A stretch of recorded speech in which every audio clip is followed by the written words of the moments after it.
Everyone, welcome back to my YouTube channel zip of study. आज हम करने वाले हैं sample paper of class 12 physics, जो सीबीएसई की तरफ से आया है सैंपल पेपर इस बार। तो आज हम वो डिस्कस करेंगे with proper solution of each and every question. पहले हम देखते हैं इसका पैटर्न कि कैसे क्वेश्चन आएंगे, आपको कितने मार्क्स का कितने क्वेश्चन होंगे, वो सारी चीज हम अच्छे से देखते हैं। सबसे पहले तो जनरल इंस्ट्रक्शंस सबसे पहले देखते हैं। All questions are compulsory, there are 33 questions in all. ठीक है, ओवरऑल जो है 33 क्वेश्चंस हैं, सारे कंपल्सरी हैं। This question paper has 5 sections, section A B C D and E. 5 parts में ये क्वेश्चन पेपर डिवाइड करा गया है। Section A contains 10 very short answer questions. Okay, 10 short questions आएंगे आपको, जिसके साथ 4 होंगे असर्शन रीजनिंग। ओके, जिसके अंदर जो क्वेश्चन है वो 1 मार्क ईच होएगा। फाइन। उसके बाद है section B has 2 case based question of 4 marks each. 2 आपको केस बेस्ड क्वेश्चन आएंगे सेक्शन बी के अंदर। इन शॉर्ट के सेक्शन ए के अंदर ओवरऑल 14 मार्क्स के क्वेश्चन होंगे एंड सेक्शन बी के अंदर 2 केस बेस्ड क्वेश्चंस हैं, जिसका एक क्वेश्चन का आपको 4 मार्क्स मिलते हैं, बिकॉज ओवरऑल इसमें 5 क्वेश्चन होते हैं। 5 में से any 4 you have to attempt there. Okay, तो वो 4 हो जाते हैं, 4 मार्क का हो जाता है एक question. Section C contains 9 short answer questions of 2 marks each. Section C के अंदर 9 क्वेश्चन आते हैं जिसके 2 मार्क्स होते हैं, तो 18 मार्क्स का हो गया ये section. Section D contains 5 short answer questions of 3 marks. 5 question आएंगे 3 मार्क के, 15 मार्क्स का हो गया ये overall section D. Section E contains 3 long question answers of 5 marks each. Section जो लास्ट वाला है लॉन्ग क्वेश्चंस का सेक्शन है, जिसका हर क्वेश्चन के आपको 5 मार्क मिलेंगे। There is no overall choice. ये तो बहुत कॉमन ही हो गया, अब तो ओवरऑल चॉइस कहीं भी नहीं आती किसी भी बोर्ड के एग्जाम में। इंटरनल चॉइस प्रोवाइड करी जाती है आपको, तो आपको मतलब बीच में ही दे देते हैं कि एक पर्टिकुलर क्वेश्चन के 2 क्वेश्चन दे दिए और डाल के। ठीक है, तो आपको वहां से एक अटेम्प्ट करना होता है, वैसे फुल्ली चॉइस कहीं भी नहीं आती। So let's see this question paper. Here we have section A. First question, name the physical quantity mention, मतलब ऐसे क्वेश्चंस हैं। Look at this question paper once. उसके बाद हम इसका सोल्यूशन डिस्कस करते हैं। ये देखो, ये आ गया नेक्स्ट 11 12 13 14, जो हमने 4 क्वेश्चन पढ़े थे असर्शन रीजनिंग के, ये वो वाले 4 क्वेश्चन हैं असर्शन रीजनिंग के।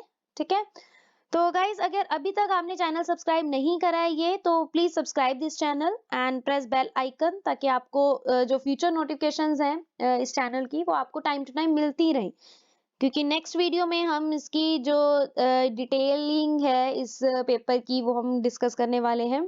सो here we have solution. Firstly we will discuss part A, I mean to say section A. तो पहले हम ये डिस्कस करते हैं। तो look at this, first question हमारा क्या था? Name the physical quantity having unit j upon t। आपको एक फिजिकल क्वांटिटी बतानी है जिसके यूनिट जो है वो j अपॉन t हो। तो यहाँ पे देखो, have a look here, j by t, अगर हम इसको वो करते हैं लाइक j जाउल किसके यूनिट होते हैं?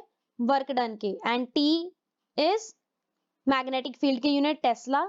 ठीक है, बिकॉज यहाँ पे कैपिटल T है, तो ये टेस्ला होता है मैग्नेटिक फील्ड के unit. Magnetic field is B। तो हमें यहाँ पे फॉर्मूला पता है, F is equal to QVB, force का फॉर्मूला होता है ये। तो अगर हम दोनों साइड L को मल्टीप्लाई कर देते हैं, लाइक डिस्टेंस को मल्टीप्लाई कर देते हो, या लेंथ बोल लो डिस्टेंस बोल लो, तो force into distance will become work done. F into L is W, so QVBL as it is आ जाएगा। यहाँ से इस B को आप डिवाइड करके नीचे ले आओगे, तो ये आ जाएगा QVL। ओके, और W upon B was J upon T, तो इट मीन्स मैं यहाँ पे J अपॉन T लिख सकती हूँ। इसके यूनिट हो गए J अपॉन T, Q के यूनिट हो गए कूलम, V के यूनिट हो गए वेलोसिटी के, metre upon second, length is in metre. तो ओवरऑल सॉल्व करके ये बन गया C upon S m square. तो ओवरऑल ये क्या बन गया? Ampere metre square. और एम्पियर मीटर स्क्वायर किसके यूनिट होते हैं? Magnetic dipole moment. ठीक है, am square is magnetic dipole moment. तो आप इसको, अगर तो आपको कॉन्सेप्ट क्लियर है तो आप फटाफट भी इसको निकाल सकते हो रफली, और फिर डायरेक्ट आंसर लिख सकते हो। अदरवाइज इसको सॉल्व भी कर सकते हो, बिकॉज 1 मार्क का क्वेश्चन है, तो रीजन भी वहां पे थोड़ा बहुत तो होना चाहिए। Second question is, Mention one use of part of electromagnetic spectrum to which a wavelength of 21 centimetre belongs। ठीक है, आपको सबसे पहले तो देखो आपको एक यूज बताना है उसका, जिसकी जो वेवलेंथ है कितनी है, 21 सेंटीमीटर। तो 21 सेंटीमीटर जो वेवलेंथ होती है ना, वो किसकी होती है, माइक्रोवेव्स की। तो it was very simple question. 21 centimetre wavelength होती है माइक्रोवेव्स की। तो माइक्रोवेव्स का तो आप कोई भी यूनिट यूज लिख सकते हो, इसके तो बहुत यूजेस होते हैं, तो आप अपनी वर्डिंग में कोई भी यूज लिख सकते हो। उसके बाद है नेक्स्ट और क्वेश्चन, और वाला क्वेश्चन है सेकंड क्वेश्चन का और वाला part. Give the ratio of velocity of two light waves of wavelength 4000 angstrom and 8000 angstrom traveling in vacuum। तो यहाँ पे बहुत सिंपल सा इसका रीजन आएगा कि लाइट वेव्स, देखो मैंने अपनी वर्डिंग में लिखा हुआ है, तो आप चाहे तो यहाँ से भी फॉलो कर सकते हो, या आप इसको अपनी वर्डिंग में भी लिख सकते हो। ठीक है, if light waves of any wavelength या any velocity travels in vacuum then the speed of light becomes this। अगर जो लाइट वेव्स है, कहते हैं किसी भी मीडियम में जाएं, आई मीन किसी भी वेवलेंथ की लाइट हो, अगर वो वैक्यूम में जा रही है देन इसकी जो स्पीड ऑफ लाइट होगी वो अपने आप 3 × 10⁸ हो जाती है। सो रेशियो क्या आ गई, आप दो चाहे जो मर्जी वेवलेंथ लो, वैक्यूम में जाके उसकी रेशियो क्या हो जाएगी, 1:1। Okay, so simply answer is 1:1। उसके बाद है question number 3। An electron with charge negative of E and mass m travels at speed v in a plane perpendicular to magnetic field of magnitude b। तो यहाँ पे आपको सब कुछ बता दिया, चार्ज E है, मास उसका m है, एंड उसका जो मैग्नेटिक फील्ड है वो b है, और उसके वो परपेंडिकुलर है। The electron follows a circular path जिसका रेडियस r है। In a time t, the electron travels halfway around the circle. What is the amount of work done by the magnetic field? तो सबसे पहले तो जो चीज उन्होंने क्वेश्चन में बोली है वो सेम मैंने यहाँ पे as in form of diagram मैंने ड्रॉ कर लिया। देखो यहाँ पे इलेक्ट्रॉन का जो पाथ है वो मैंने बना दिया हाफ सर्कल, बिकॉज उसने लिखा था, बोला हुआ है कि हाफ वे वो लेके जाता है। यहाँ पे या इस साइड टुवार्ड्स द सेंटर कौन सी फोर्स एक्ट करती है हमेशा, सेंट्रीपिटल फोर्स, लाइक FC लिखा है मैंने, C stands for centripetal. Okay, और ये जो है ये इसकी डायरेक्शन है, मतलब पार्टिकल ऐसे मूव कर रहा है ऐसे half way semi circular path के ऊपर, तो यहाँ पे टेंजेंट बनता होता है। ठीक है, यहाँ इसके परपेंडिकुलरली ड्रॉ करा है मैंने। सो एज वी नो हमें फाइंड भी वर्क डन ही करना है, तो W का फॉर्मूला उठाओ, it is force into distance into cos theta, because FS cos theta लिखा है हमने। F है यहाँ पे FC, S as it is, cos theta मतलब cos 90। फाइन, सो यहाँ पे cos 90 तो 0 है, तो ओवरऑल वर्क डन क्या आ गया, 0। Next question. solenoid with n loops of wire tightly wrapped around an iron core is carrying an electric current I। If the current through this solenoid is reduced to half, then what change would you expect in inductance L of the solenoid। अगर कहते हैं current जो है ना solenoid के अंदर, अगर आप उसको हाफ कर देते हो, तो आपको बताना है कि उसके अंदर जो इंडक्टेंस है उसमें क्या चेंज आ रहा है या कितना चेंज आ रहा है। If I is equal to I by 2, देखो यहाँ पे मैंने इसको सॉल्व कर रखा है। If I is equal to I by 2, then हमें L का फॉर्मूला पता है इंडक्टेंस का, is m0 n² A by L। तो यहाँ पे देखो कहीं पे भी I की वैल्यू नहीं आ रही, लाइक इस इंडक्टेंस के फॉर्मूले में I की तो कोई वैल्यू ही नहीं है, तो it means inductance L is not depending upon current I, so there will be no change in L। तो वहां पे कोई चेंज ही नहीं आएगा L की वैल्यू में, इंडक्टेंस में कोई चेंज नहीं आएगा अगर करंट में, चाहे आप हाफ करो, चाहे आप डबल करो, चाहे ट्रिपल करो। क्लियर। उसके बाद चलते हैं नेक्स्ट क्वेश्चन पे। इसी क्वेश्चन का और वाला पार्ट है। An alternating current from a source is given by this. आपको वैल्यू गिवन है करंट की। What is the effective value of current and frequency of source. आपको उसकी इफेक्टिव वैल्यू बतानी है। आई की वैल्यू पहले आप गिवन में लिख लोगे, 10 sin 314t।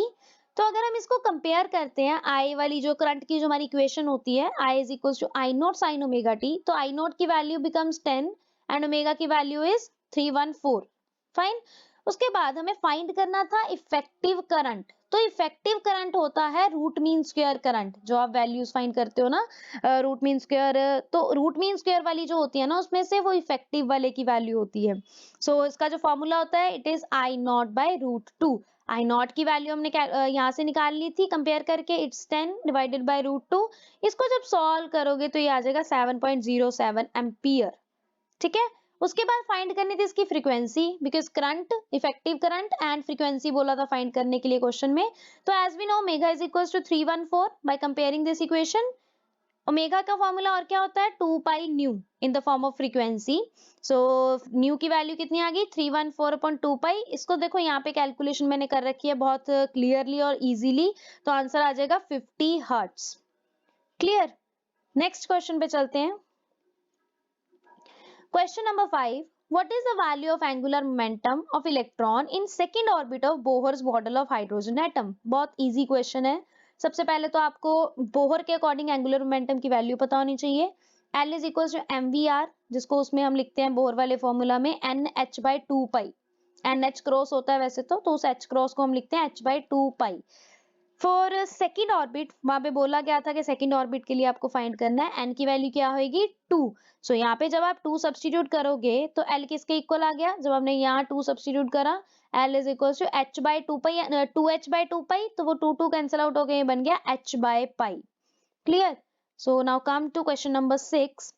In a photoelectric experiment, the potential required to stop the ejection of electrons from cathode is 4 volt. तो मतलब stopping potential की value given है 4 volt. What is the value of maximum kinetic energy of emitted photoelectrons? तो यहाँ पे आपको maximum kinetic energy बतानी है। V naught is stopping potential, ठीक है, it's very simple thing. उसकी value 4 volt given है। Maximum kinetic energy जो होती है in the form of stopping potential is EV naught. ठीक है, इलेक्ट्रॉन वोल्ट जिसको हम बोलते हैं। तो E as it is, V naught की वैल्यू इज 4 वोल्ट, तो आपकी मैक्सिमम काइनेटिक एनर्जी कितनी आ जाएगी 4 electron volt, 4 eV। Clear, move to next question, 7th question. In decay of free neutron, neutron के डिके में name the elementary particle emitted along with proton and electron. तो proton और electron के साथ कौन सा ऐसा पार्टिकल है जो और बाहर आ रहा है, it is anti neutrino. New dash लिखते हैं इसको हम, एंटी न्यूट्रिनो पार्टिकल बाहर आता है इसके साथ। नेक्स्ट क्वेश्चन इज, इसका और डाल के क्वेश्चन है 7th का। In the following nuclear reaction identify unknown labelled x. तो वो रिएक्शन मैंने यहाँ आंसर में लिखी हुई है, look at this. 11Na22 plus x gives us 10Ne22 plus new. तो आपको यहाँ पे ये x का ये जो मैंने लिखा है ना -10, ये क्वेश्चन में गिवन नहीं था, आपको यही फाइंड करना है कि ये कौन सा पार्टिकल है, कौन सा एलिमेंट्री पार्टिकल है। तो यहाँ पे देखो इस साइड लेफ्ट साइड पे सोडियम के नीचे इसका जो 11 लिखा हुआ है, ठीक है, इसका चार्ज नंबर इज 11। यहाँ पे नियॉन का चार्ज नंबर कितना है 10। तो इसका मतलब क्या है कि 11 से 10 बनने के लिए 11 में से एक माइनस ही करा जाएगा ना, तो इट मींस यहाँ पे चार्ज नंबर कितना आएगा -1। ठीक है, सेम यहाँ पे देखो इसका जो मास नंबर है सोडियम का इज 22, लेकिन नियॉन का कितना है इज ऑल्सो 22। तो इट मींस यहाँ पे इसका मास नंबर कितना होना चाहिए 0। 22 में 0 ऐड करोगे तभी 22 एज इट इज आएगा। सेम यहाँ पे 11 में से -1 करोगे तभी यहाँ पे 10 आएगा। तो इट मींस मास नंबर जिसका 0 हो एंड चार्ज नंबर -1 हो, ऐसा कौन सा एलिमेंट्री पार्टिकल होता है, it is electron. So next question पे चलते हैं। How does, question number 8, how does the width of a depletion region of a PN junction very if doping concentration increased. अगर डोपिंग कंसंट्रेशन इंक्रीज करते हो तो जो विड्थ होती है ना वो हमेशा डिक्रीज होती है। तो यहाँ पे देखो मैंने इसका रीजन सिंपल वर्डिंग में लिखा है कि if doping concentration is increased then width decreases. तो उन्होंने यही इफेक्ट पूछा था। उसके बाद है और वाला क्वेश्चन इसका, in half wave rectification what is the output frequency if input frequency is 25 hertz. Output frequency बतानी है अगर इनपुट 25 हर्ट्ज है। तो यहाँ पे थोड़ा ध्यान से देखो इसका आंसर में, If input frequency is 25, then output frequency will also be 25 because half wave rectifier में कोई भी फर्क नहीं आता इनपुट और आउटपुट में. अगर इनपुट 25 हर्ट्ज है तो आउटपुट भी 25 हर्ट्ज होगी. Okay, next question 9th. What a voltage drop when a voltage drop across a PN junction diode is increased from this value to this value. The change in diode current is this value. What is the dynamic resistance of diode? ये बहुत interesting question है और बहुत important question भी है. यहाँ पे हम लिख लेंगे V1 इज 0.70 वोल्ट, V2 मतलब जो चेंज हुआ है बाद में फिर 0.71 बन गई. चेंज इन करंट तो दिया ही हुआ है 10 मिली एम्पियर, मिली को हम 10⁻³ लिख सकते हैं. उसके बाद डायनेमिक रेजिस्टेंस बतानी है. देखो ओम्स लॉ के according we know V is equal to I R.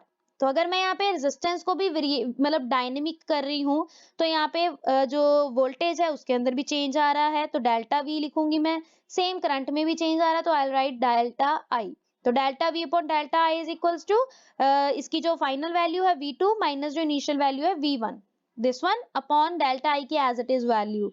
तो इसको सॉल्व आउट करके देखो, ये मैंने सारा बहुत इजी कैलकुलेशन की फॉर्म में सॉल्व करा हुआ है. तो ओवरऑल जो रेजिस्टेंस की वैल्यू कितनी आ गई 1 ओहम. नेक्स्ट क्वेश्चन पे चलते हैं 10th पे. Which specially fabricated PN junction diode is used for detecting light intensity. तो ये तो बहुत बेसिक क्वेश्चन है. फोटो डायोड यूज करा जाता है लाइट इंटेंसिटी यूज डिटेक्ट करने के लिए. ठीक है. So in next video we'll discuss assertion and reasoning with proper explanation. Because देखो यहाँ पे ये जो 4 questions है ना assertion reasoning के, इनको proper इनकी reasoning दे के कि क्यों और कैसे कौन सा part ठीक है कौन सा गलत है हम वो discuss करेंगे in my next video. So for this further notification please press bell icon and subscribe my channel. Thank you so much for watching this video.